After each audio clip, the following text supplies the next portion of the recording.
মাৰ্ঘেৰিটা বিশিষ্ট শিক্ষাবিদ কৃষ্ণপ্ৰসাদ সিঙৰ দেহাৱসান। প্ৰয়াত কৃষ্ণপ্ৰসাদ সিঙক ৰাজহুৱা শ্ৰদ্ধাঞ্জলি জ্ঞাপন।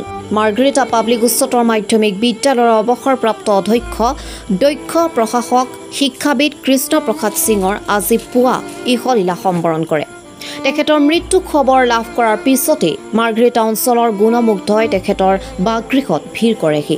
তেখেতৰ বিদেহী আত্মাৰ চিৰশান্তি কামনা কৰি মাৰ্ঘেৰিটা পাব্লিক উচ্চতৰ মাধ্যমিক বিদ্যালয় এতিয়া আপোনাৰ চহৰ মাৰ্ঘেৰিটাত ESO অটোমোটিভৰ ইলেক্ট্ৰনিক বাহন।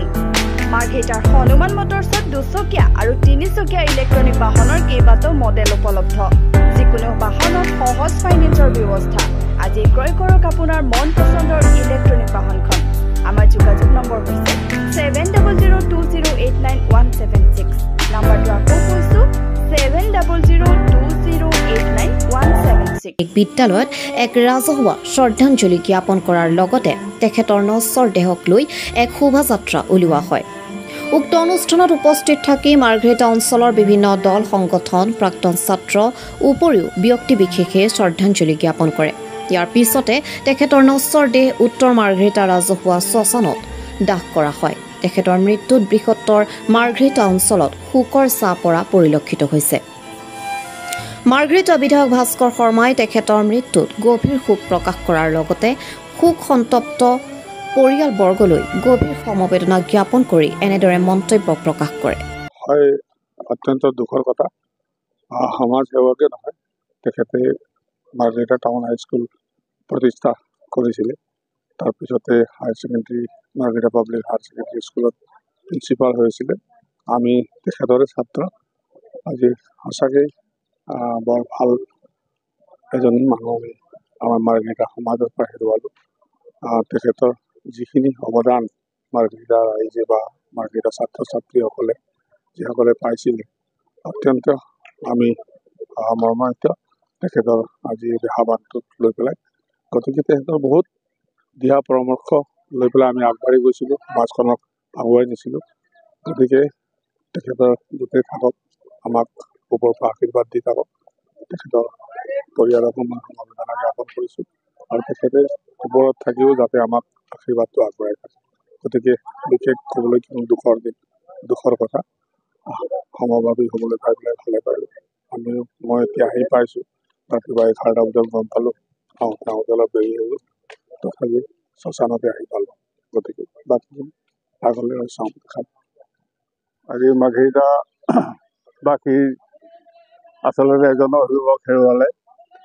মাৰ্ঘেৰিটা পাব্লিক উচ্চতৰ মাধ্যমিক বিদ্যালয়ৰ অৱসৰপ্ৰাপ্ত কৃষ্ণপ্ৰসাদ সিংহদেৱ আজি দেহাৱসান হয় আৰু তেখেতৰ যি মৃত্যু, সেই মৃত্যু আমাৰ সমাজ জীৱনৰ বাবে অপূৰণীয় ক্ষতি। আৰু তেখেতে বিদ্যালয়ৰ বাবে কেৱল নহয়, সেই অঞ্চলটো সাহিত্য সংস্কৃতি আদি বিভিন্ন দিশৰ প্ৰতি তেখেতৰ অৱদান আছে। তাৰ লগতে স্থানীয় টাউন হাইস্কুলৰো তেখেত প্ৰতিষ্ঠাপক প্ৰধান শিক্ষক আছিল আৰু মাৰ্ঘেৰিটা শাখা সাহিত্য সভাৰো তেখেত অন্যতম এজন কাণ্ডাৰী আছিল। গতিকে আজি তেখেতৰ মৃত্যু কেৱল শৈক্ষিক জগতখনেই নহয়, সাহিত্য সমাজ আদি যিমানবিলাক দিশ আছে সেই সকলো দিশতেই শূন্য হৈ পৰিল বুলি আমি অনুভৱ কৰোঁ। আমি তেখেতৰ স্বৰ্গগত আত্মাৰ চিৰশান্তি কামনা কৰিছোঁ। সমগ্ৰ মাৰ্ঘেৰিটা অঞ্চলৰ মাৰ্ঘেৰিটাবাসীৰ বাবে অতি দুখ খবৰ। এইখন বিদ্যালয়ৰ প্ৰাক্তন অৱসৰপ্ৰাপ্ত অধ্যক্ষ কৃষ্ণপ্ৰসাদ সিংহ ছাৰ আজি দেহাৱসান হয়। তেখেতৰ মৃত্যু মাৰ্ঘেৰিটা সমাজ জীৱনৰ বাবে অপূৰণীয় ক্ষতি, এয়া আমি ভাবিব নোৱাৰা ক্ষতি।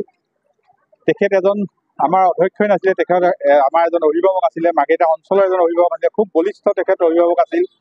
তেখেতে এজন সুদক্ষ প্ৰশাসক আছিল। তেখেতৰ নাম শুনিলেই ইয়াত আমাৰ এই প্ৰজন্ম, আমাৰ আগৰ প্ৰজন্ম, তেখেতে মাৰ্ঘেৰিটা সমাজ জীৱনৰ বাবে কি কৰি থৈ যোৱা নাই। মাৰ্ঘেৰিটা সমাজ জীৱনৰ গুৰি ধৰোঁতা প্ৰায় সংখ্যক ব্যক্তি তেখেতৰ অভিভাৱক আছিল। সেয়েহে আজি আমি এই দিনটো কেতিয়াও পাহৰিব নোৱাৰিম আৰু আমাৰ এই ক্ষতি আমাক কোনো ঘূৰাব নোৱাৰিব। আৰু এয়া মাৰ্ঘেৰিটাৰ এটা যুৱ অৱসান। খুব সম্ভৱ আছে। আমি একেলগে ফুৰিবলৈ যাওঁ, ইভিনিং ৱাক কৰিবলৈ যাওঁ। এই ব্ৰিজেদি গৈ অজিত কলনী পাওঁগৈ। অজিত কলনী গজেন বৰঠাকৰ ঘৰলৈ যাওঁ, তাত চাহ তাহ খাই আকৌ ঘূৰি আহোঁ। এইধৰণে বহু দিন আমি কটাইছিলোঁ, বুজিছানে কথাটো। আৰু আমি মাজে মাজে ক'ৰবাত পিকনিকলৈ গ'লেও একেলগেই যাওঁ।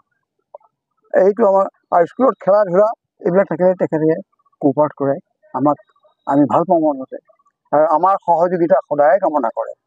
আৰু সেইকাৰণেই তেখেতে 12টা বছৰ প্ৰিন্সিপাল হৈ সকলোৱে কটাই গ'ল।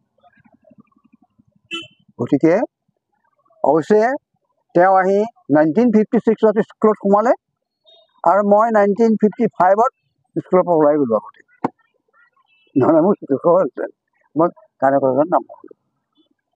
পিছত আহি আকৌ এইকেইখন স্কুলতে শিক্ষক হিচাপে কাম কৰি দীৰ্ঘকাল 36টা বছৰ কটালোঁ।